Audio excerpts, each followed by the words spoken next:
Hi guys, welcome back to my YouTube channel. ಇವತ್ತು ನಾನು ಒಂದು ಬೆಂಡೆಕಾಯಿ ರೆಸಿಪಿನ ಟ್ರೈ ಮಾಡೋಣ ಅಂತಿದ್ದೀನಿ. ಸೊ ಇದ್ರ ಹೆಸರು ಬಂದ್ಬಿಟ್ಟು ಚಟ್ಪಟ ಬೆಂಡಿ ಆಲೂ ಅಂತ. ಸೊ ಇದನ್ನ ಟ್ರೈ ಮಾಡೋಣ ಅಂತಿದ್ದೀನಿ. ಪರ್ಸ್ನಲಿ ನನಗೆ ಬೆಂಡೆಕಾಯಿ ಅಂದ್ರೆ ಅಷ್ಟೊಂದು ಇಷ್ಟ ಆಗಲ್ಲ. ಬಟ್ ಈ ರೆಸಿಪಿ ಏನು ಅಂದ್ರೆ ನಾನು ಮಾಡ್ದಾಗೆಲ್ಲ ಆ ಆದಷ್ಟು ಬೇಗ ಖಾಲಿ ಆಗೋದೇ ಬೇಡ ಅಂದ್ರೆ ತಿಂತಾನೆ ಇರ್ಬೇಕು ಅನ್ಸುತ್ತೆ. ಸೊ ಇವತ್ತು ನನ್ ಜೊತೆಗೆ ನಿಮ್ಗೂ ತೋರಿಸ್ಕೊಡ್ತೀನಿ ನಾನು ಯಾವ ತರ ಇದನ್ನ ಮಾಡ್ತೀನಿ ಅಂತ. ಸೊ ಇವಾಗ ಸ್ಟಾರ್ಟ್ ಮಾಡೋಣವಾ, ಬನ್ನಿ. ಇವಾಗ ಮೊದಲು ಸ್ವಲ್ಪ ಆಯಿಲ್ನ ಹಾಕ್ತಾ ಇದ್ದೀನಿ. ಆಯಿಲ್ ಬಿಸಿ ಆದಮೇಲೆ ಸ್ವಲ್ಪ ಜೀರಿಗೆ ಹಾಕ್ತೀನಿ ನಾನು. ಆಮೇಲೆ ಸ್ವಲ್ಪ ಗಾರ್ಲಿಕ್ನ ರಫ್ಲಿ ಕಟ್ ಮಾಡಿದ್ದೀನಿ. ಆಮೇಲೆ 2 ಹಸಿಮೆಣಸಿನ್ಕಾಯಿನ ಹಾಕ್ತಾ ಇದ್ದೀನಿ. ಸೊ ಬೆಳ್ಳುಳ್ಳಿ ಹಸಿಮೆಣಸಿನಕಾಯಿ ಆದಮೇಲೆ ಇವಾಗ ನಾನು ಸ್ವಲ್ಪ ಹೀಂಗನ್ನ ಹಾಕ್ಕೋತಾ ಇದ್ದೀನಿ.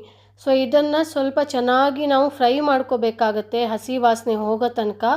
ಸೊ ನೀವು ನೋಡ್ಬೋದು ಇವಾಗ ಹೋಗಿದೆ. ಇವಾಗ ನಾನು ಒಂದು ಈರುಳ್ಳಿನ ಉದ್ದುದ್ದ ಕಟ್ ಮಾಡಿ ಹಾಕ್ತಾ ಇದ್ದೀನಿ. ಇದೇನೆಂದರೆ ನೀವು ಜಾಸ್ತಿ ಇದನ್ನು ಫ್ರೈ ಮಾಡಬೇಕಾಗಿಲ್ಲ. ನಾನು ಯಾಕೆ ಅಂತ ಆಮೇಲೆ ಹೇಳ್ತೀನಿ.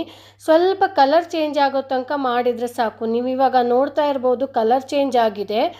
ಇದನ್ನು ಅದೇ ನಾನು ಹೇಳಿದ್ನಲ್ಲ, ತುಂಬ ಏನು ಮಾಡೋದು ಬೇಡ. ಇವಾಗ ಇದಕ್ಕೆ ನಾನು ಚಿಕ್ಕದಾಗಿ ಕಟ್ ಮಾಡ್ಕೊಂಡಿರೋ ಅಂತಹ ಒಂದು ಆಲೂಗಡ್ಡೆನ ತೊಗೊಂಡಿದ್ದೀನಿ. ನಾನು ಮೀಡಿಯಮ್ ಸೈಜಲ್ಲಿ ಕಟ್ ಮಾಡಿದ್ದೀನಿ, ನೀವು ನೋಡ್ತಾ ಇರ್ಬೋದು. ಸೊ ಇದನ್ನು ಹಾಕಿ ನಾನು ಆವಾಗಲೇ ಹೇಳಿದಾಗೆ ಯಾಕೆ ನಾನು ಆನಿಯನ್ನ ಜಾಸ್ತಿ ಫ್ರೈ ಮಾಡಬಾರ್ದು ಅಂದೆ ಅಂದರೆ, ಆನಿಯನ್ ಮತ್ತು ಬಟಾಟೆ ಅಂದರೆ ಪೊಟ್ಯಾಟೊ ಇವಾಗ ಒಟ್ಟಿಗೆ ನಿಮಗೆ ಬೇಯ್ಕೊಳ್ಳುತ್ತೆ. ಸೊ ಅದಕ್ಕೆ ನಾನು ಆವಾಗಲೇ ಬೇಡ ಅಂತ ಹೇಳಿದ್ದು. ಇದನ್ನು ಸ್ವಲ್ಪ ಚೆನ್ನಾಗಿ ನಾವು ಮಿಕ್ಸ್ ಮಾಡ್ಕೋಬೇಕಾಗತ್ತೆ. ಇವಾಗ ಇದನ್ನು ಸ್ವಲ್ಪ ಹೊತ್ತು ನಾನು ಮುಚ್ಚಿಡ್ತೀನಿ, ಒಂದು 5 ನಿಮಿಷಗಳ ಕಾಲ ಚೆನ್ನಾಗಿ ಬೇಯ್ಕೊಳ್ಳಿ. ಇವಾಗ 5 ನಿಮಿಷ ಆಗ್ತಾ ಬಂತು, ನಾನು ತೆಗಿತಾ ಇದ್ದೀನಿ. ಸೊ ಇದಕ್ಕೆ 1/4 ಚಮಚ ಹಲ್ದಿ powder, 1 teaspoon coriander powder ಹಾಕ್ತಾಯಿದ್ದೀನಿ, 1/2 ಟೀ ಸ್ಪೂನ್ ಚಿಲ್ಲಿ ಪೌಡರ್ ಹಾಕ್ತಾಯಿದ್ದೀನಿ. ಸೊ ಇವಾಗ 1 ಟೀ ಸ್ಪೂನ್ ನಾನು ಕ್ಯೂಮಿನ್ ಪೌಡರ್ ಅಂದರೆ ಜೀರಾ ಪೌಡರನ್ನು ಹಾಕ್ತಾಯಿದ್ದೀನಿ. ಸೊ ಅದಾದಮೇಲೆ 1 ಟೀ ಸ್ಪೂನ್ ನಾನು ಆಮ್ಚೂರ್ ಪೌಡರ್ನ ಹಾಕ್ತಾಯಿದ್ದೀನಿ. ಆ್ಯಂಡ್ 1 ಟೀ ಸ್ಪೂನ್ ನಾನು ಇವಾಗ ಕಸ್ತೂರಿ ಮೇಥಿನ ಕ್ರಷ್ ಮಾಡಿಬಿಟ್ಟು ಹಾಕ್ತಾಯಿದ್ದೀನಿ. ಸೊ ನೀವು ನೋಡ್ಬೋದು ಇವಾಗೆಲ್ಲ ಮಸಾಲೆನೂ ಹಾಕಿದ್ದೀನಿ ನಾನು. ಆಮೇಲೆ ಇವಾಗ ಸ್ವಲ್ಪ ನಾನು ಉಪ್ಪು ಹಾಕ್ಕೋತೀನಿ. ಸೊ ನಿಮಗೆ ಎಷ್ಟು ರುಚಿಗೆ ತಕ್ಕಷ್ಟು ಉಪ್ಪನ್ನ ಹಾಕ್ಕೋಬೋದು. ಸೊ ಇವಾಗ ಉಪ್ಪು ಹಾಕ್ತಾಯಿದ್ದೀನಿ ನಾನು. ಇವಾಗ ಸ್ವಲ್ಪ ನಾನು ಮಿಕ್ಸ್ ಮಾಡ್ಕೋತೀನಿ ಸೊ ದಟ್ ಮಸಾಲೆ ಎಲ್ಲ ಚೆನ್ನಾಗಿ ಹಿಡ್ಕೊಳ್ಳುತ್ತಲ್ವ. ಸೊ ನೀವು ನೋಡ್ಬೋದು ಇವಾಗ ಮಸಾಲೆ ಎಲ್ಲ ಚೆನ್ನಾಗಿ ಹೀರ್ಕೊಂಡಿದೆ.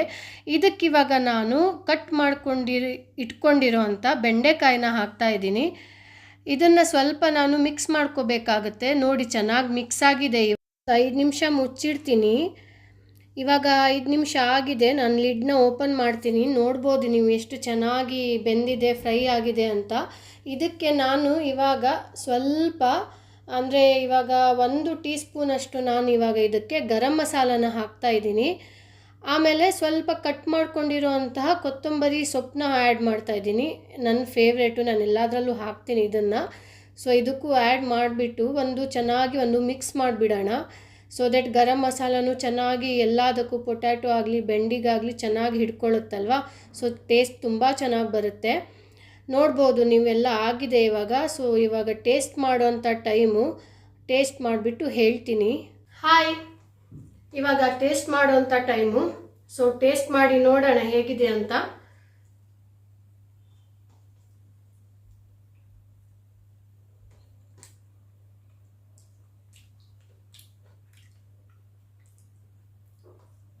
ತುಂಬಾ ಚೆನ್ನಾಗಿ ಬಂದಿದೆ.